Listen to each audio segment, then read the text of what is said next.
Climbing new heights. George Dunn has trekked across. Climbing new heights. George Dunn has trekked across flat glaciers and climbed steep mountains for more than 30 years. He grew up in an area around Seattle, Washington. George's parents foresaw their son's lifelong passion to climb up and rappel down mountains. Dunn is never happier than when facing a ridge of mountains in the distance with a coil of rope over his shoulder. George has climbed to the top of Mount Rainier more times than any other human, 480 summits and counting, and he has made a descent from some of the highest peaks in the world. Some of his favorite places to climb are the Swiss Alps and the peaks of Peru.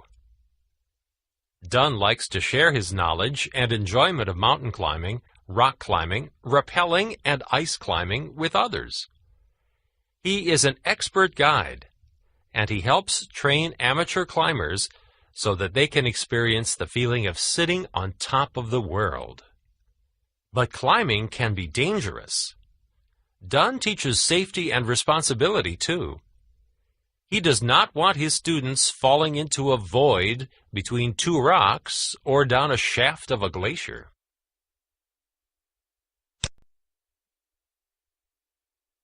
Cliffhanger. Jean Craighead George. Illustrated by Wendell Miner. Genre. Realistic fiction tells about events that could really happen. To enhance your comprehension, think about your own desired outcome for reading this story and establish your purpose for reading it.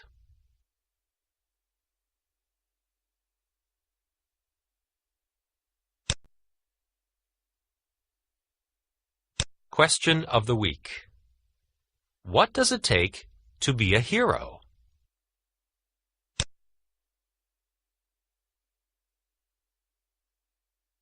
Axel washed his tin cup at the hand pump outside the Teton Mountains climbing school hut and looked up. A storm cloud darkened Death Canyon. Lightning flashed. Axel was glad he wasn't rock climbing now.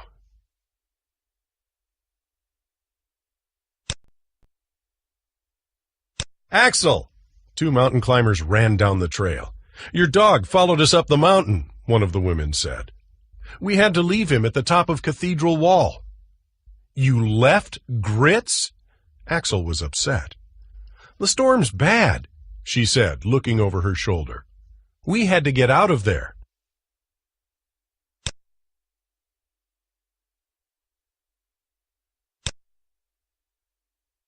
Axel's father, Doug, the leader of the school, heard the news. He closed the registration book and stepped outside. Lightning exploded. Doug counted slowly. 38, 39, 40. A mile for every 5 counts, Doug said. The storm's 8 miles away. We've got enough time to get Grits. Doug put on his belt, which jangled with climbing nuts and carabiners, and shouldered his rope and backpack. Axel looked at his dad. Thanks, he said, and put on his own mountain climbing gear. Axel and Doug trekked steadily up the wooded trails, climbed over rock, and finally arrived at the bottom of the shaft of rock that is Cathedral Wall. A lightning bolt split open the black cloud. 1, 2, 3. Kaboom! The storm's only a half-mile away, Doug said. Too close. We'd better wait it out here. From high on the wall came a howl. Axel looked up. Look! Grits got down to Monkey Ledge. If he tries to come on down, he'll fall. Let's go. No, said Doug. We can't make that climb. It's too difficult. We'll go back to the trail split and up the ridge. That'll take too long, Axel said. I can do it. He tied the rope to his belt and placed his foot in a crack. He reached up.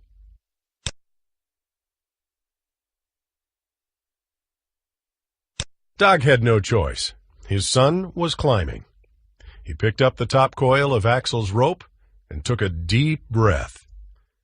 "Think out your moves," he said, wrapping the rope around his waist and bracing his foot against a rock. "On belay," he called out. "Climbing," Axel answered. Axel climbed slowly, from crack to ledge to crack, moving like a ballet dancer. His father let out rope as he climbed. When Axel was 15 feet up, he jammed a climber's nut securely into a crack. He clipped a carabiner into the nut and his rope in the carabiner. He relaxed. If he fell now, the nut, the carabiner, and his dad would stop him from plunging to his death. He climbed on.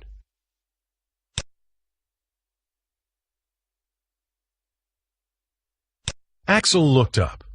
Grits was crouched on the ledge, about to jump to him. "Stay!" Axel yelled. Splats of rain hit the wall. Axel climbed very carefully. Using the tips of his fingers and the edges of his climbing shoes, he pulled himself upward until his hand found the rim of Monkey Ledge. The next move was dangerous. Climbers had fallen here. Thinking clearly, Axel placed both hands firmly on the ledge and concentrated. Slowly he pressed on them. His body rose. When his arms were straight, he placed his right foot beside his right hand, then his left foot beside his left hand.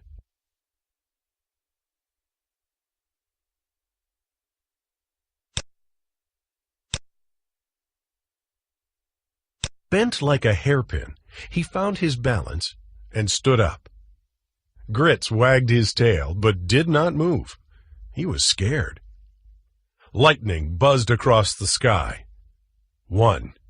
Kaboom! Grits shivered. A quarter-mile away. Axel put a nut and a carabiner in the wall and roped himself to them. He sat down beside Grits and breathed a sigh of relief. Grits was safe. Axel picked up his little dog and hugged him.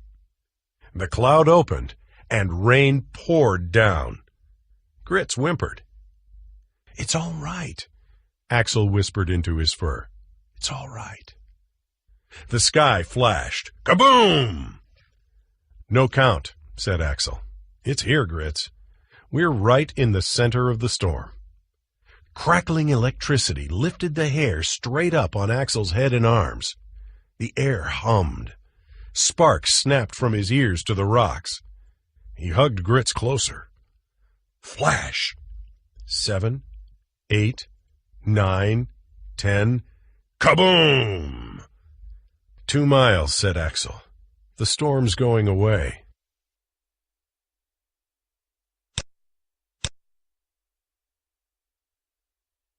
Axel took a dog harness from his pocket and slipped it over Grits' head and shoulders. The rain stopped. The sun came out. Axel picked up Grits and eased him over the edge of the ledge. Grits clawed the air. "Doggone belay!" he called to his dad. Slowly, Axel let out the rope, lowering Grits down through space. "Got him!" Dog finally shouted, and looked up. "Axel!" he shouted. "When you double your rope to rappel, you'll only have enough rope to get halfway down." "I know it, but it's okay. I see a good ledge where the rope will end." Axel wrapped the rope around an outcrop and clipped it to his harness. Then he put his back to the void and leaned out. Holding one end of the rope, letting out the other, he jumped out, dropped, caught himself. Jumped out, dropped, caught himself. And then he came to the end of the rope. The planned route was still 10 feet below. Dog saw the problem. He studied the wall. "If you can swing out to your left," he said quietly, "you'll find a good route." Axel swung across the face of the wall. He reached, but could not find a handhold near the root. He swung back. Dog foresaw a disaster. "Stay where you are," he said. "I'm going for help." "It'll be too dark," Axel answered. "I'll try again."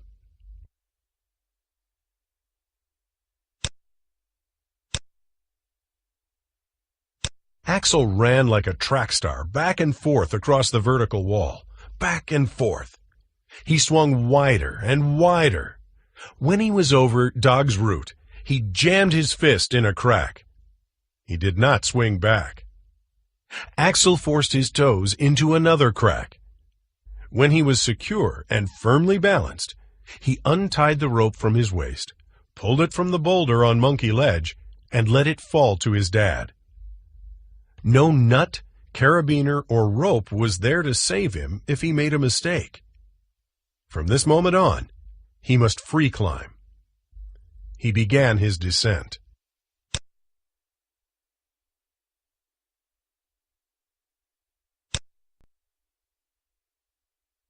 Dog watched. The old pro said not one word for fear of breaking his son's concentration. When Axel was 3 feet from the ground, he whooped and jumped down to his father. "Did it!" "That was so close, I can't talk about it," Dog said. There was a flash in the canyon. Axel hugged Grits. 21, 22, 23. Kaboom!